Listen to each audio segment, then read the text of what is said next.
Good morning, parents and my dear student. I am Bhavna Prakash, an English teacher for class 8th. Today is 17th of April, Friday, and we will be further reading what Miss Donovan gone through and wherein Inspector called up James Harriet, a veterinary doctor, to deal about with a new situation wherein a dog was starved and infected.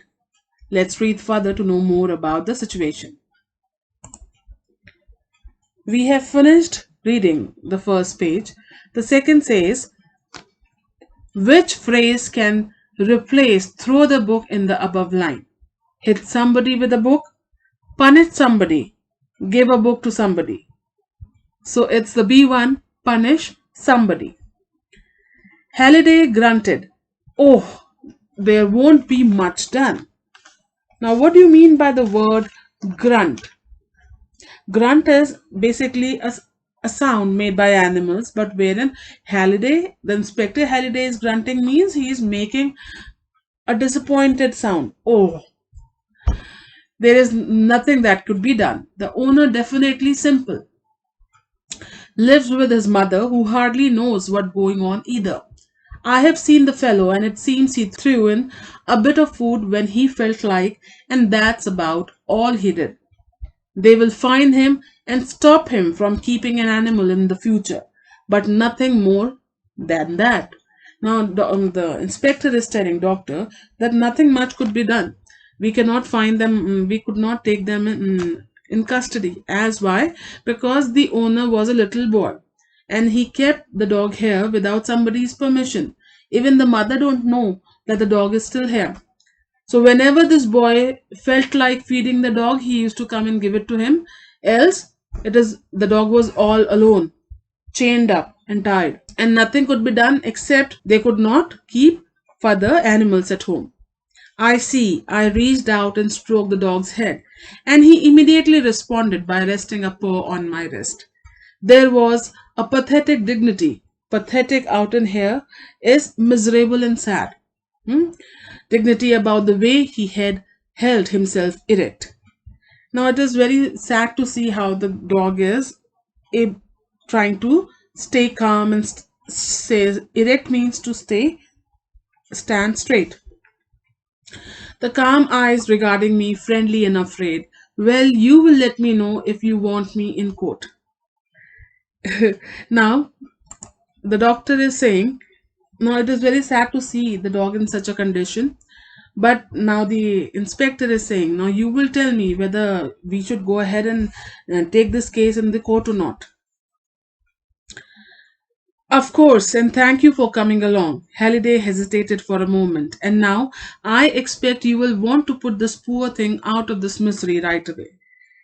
And the doctor said, now you want this poor thing to be right away taken out from this misery, right? Though Halliday, the inspector, was hesitant at the moment because he was not sure the doctor will help him right away. I continued to run my hand over the head and ears while I thought for a moment. Yes, yes, I suppose so. We would never find a home for him in this state. It's the kindest thing to do. It's the kindest thing to do. Anyway, push the door wide open so that I can see a proper look at him. Now, the place was so congested and close or narrow that the doctor asked him to open the door and mentioned that nobody would like to adopt this dog as if now because the state of the dog was very bad. So to find a home for him right away is that will be challenging. And the doctor asked the inspector to open the door so that the doctor could actually investigate and see how much is the trouble area where all the infection is. In the improved light, I examined him more thoroughly. Perfect teeth, well proportioned limbs, with a fringe of yellow hair. Fringe is the front part of someone's hair, hang over in the forehead. So these fringes were coming out in the head area of the dog. So now the doctor was checking the dog condition and said that the teeth were perfect, limbs were fully developed, that there's a fringe of yellow hairs on the head. And the doctor puts a stethoscope on his chest and listened to the slow, strong thudding of the heart. And the dog again put his paws on my hand. So now what is a stethoscope? A stethoscope is an instrument used by doctors to listen to the heartbeat. Here also doctor took out his stethoscope and kept it on the chest of the dog, and he could see the heartbeat. And again, as before, dog put his paw on the doctor's hand. I turned to Holiday. You know, Inspector, inside this bag of bones, there's a lovely golden retriever. I wish there was some way of letting him out. Now the doctor is saying to the inspector that Mr. Halliday, you know that though the condition of dog is such that he is looking like a bag of bone, but there's a lovely heart of a golden retriever inside him.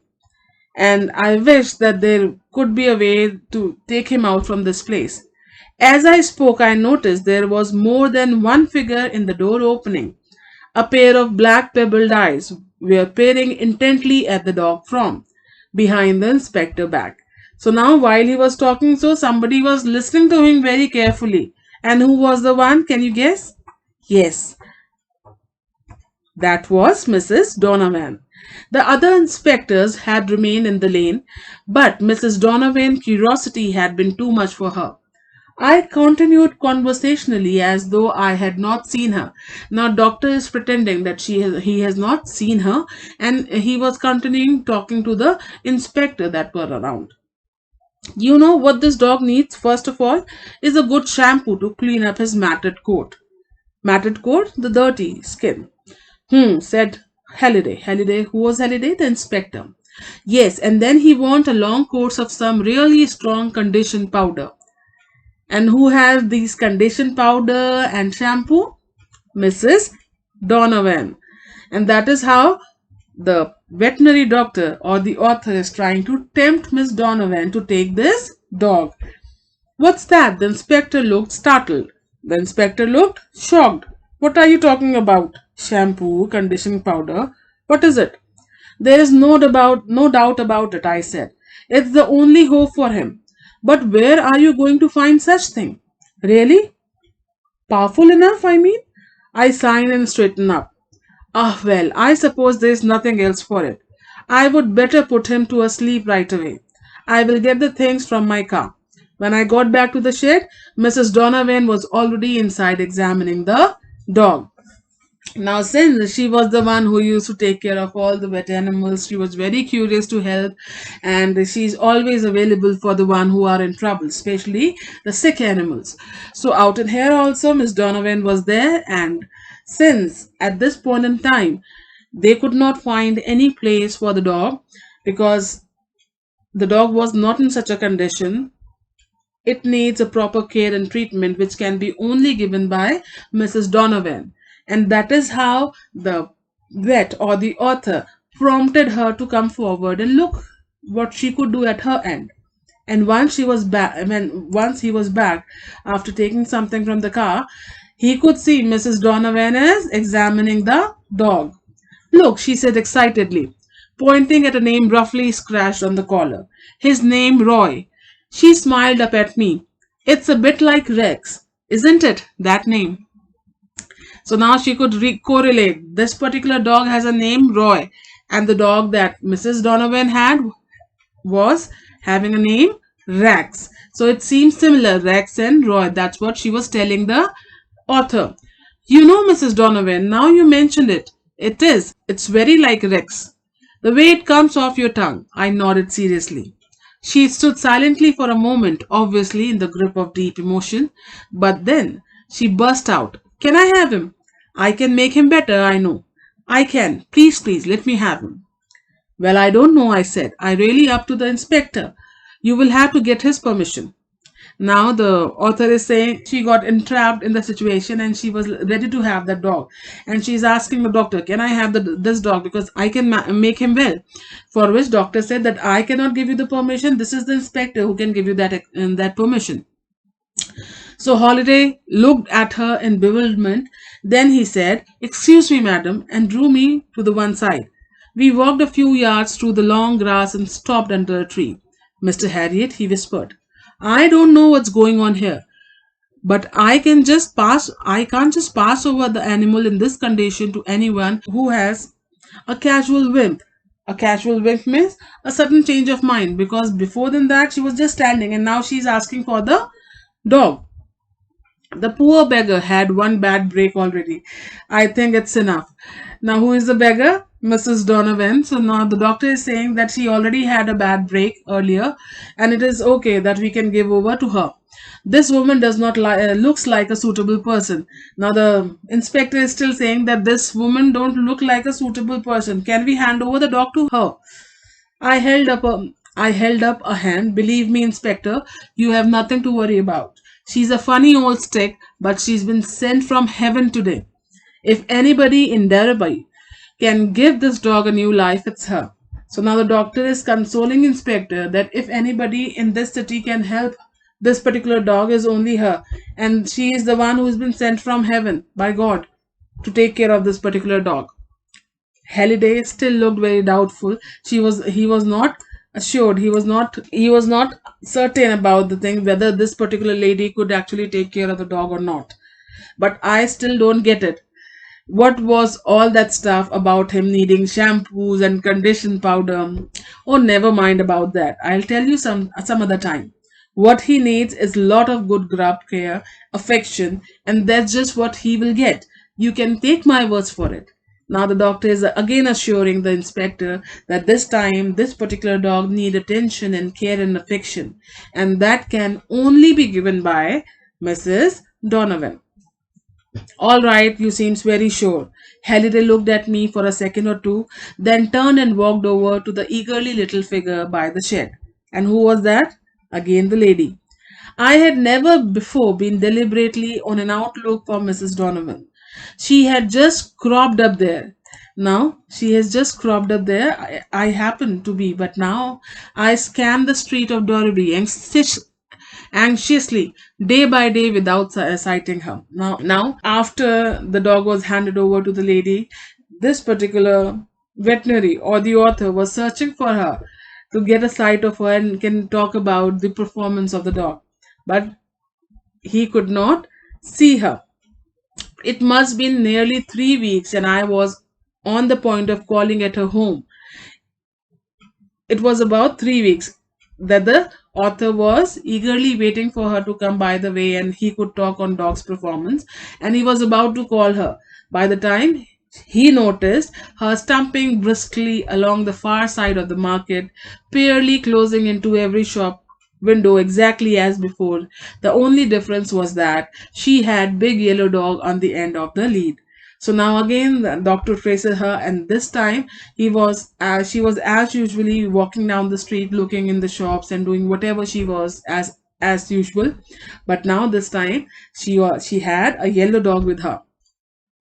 When she saw me, she stopped and smiled at me impishly. That means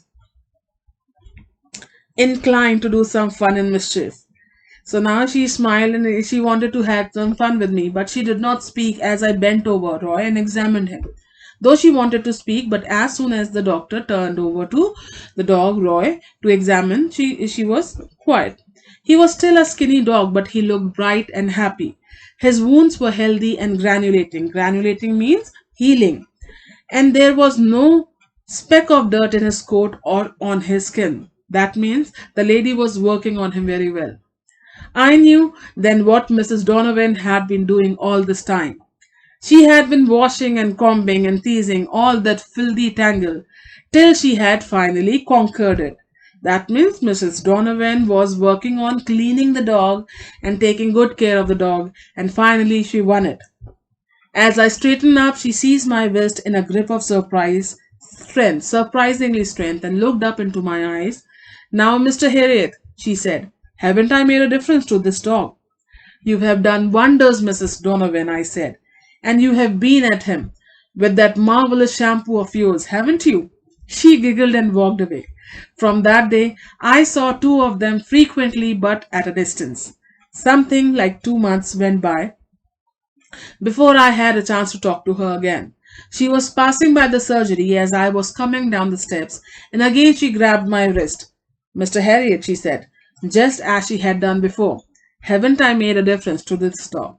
Now, in the meanwhile, afterwards also, she kept on meeting with the doctor, and this time the doctor was also pleased to see her, wherein he could see the improvement in the dog because because Mrs. Donovan was taking very good care of him.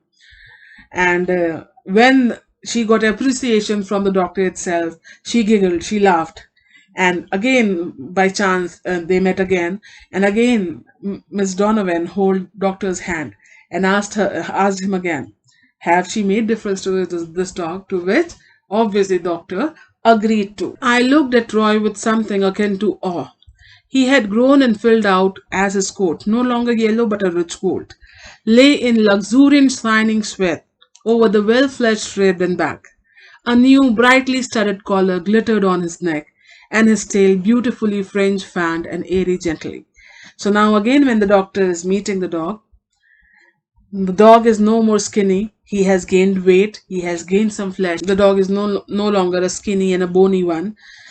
He has gained his persona once again, and all due respect to Mrs. Donovan. He is now a beautiful dog. He was now a golden retriever in full magnificence. As I stared at him, he reared up, plunged his forepaw into my hands, and looked in my face. In his eyes, I read plainly the same calm affection and trust I had seen in that black, noisome shed. So now the author could see the same affection that he had seen in the eyes of the dog when he was in the shed. Mrs. Donovan, I said softly, he is the most beautiful dog in Yorkshire. Then, because I knew she was waiting for it, it's those wonderful condition powder. What do you put in them? Ah, would you like to know? She said and smiled up at me. Now again, he appreciated Mrs. Donovan, and again to pinpoint what she was waiting for, that what you make, what you put in your condition powder that the dog has gloomed up so well. On which she said that, do you want to know about it? You are just kidding. So this completes your chapter.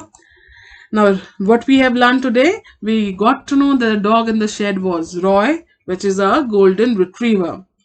Since its state was bad and there was no one to take care of, Dr. Harriet tried to tempt Mrs. Donovan by talking about what all dog needs at this art. This is how Mrs. Donovan got tempted to and asked for the dog.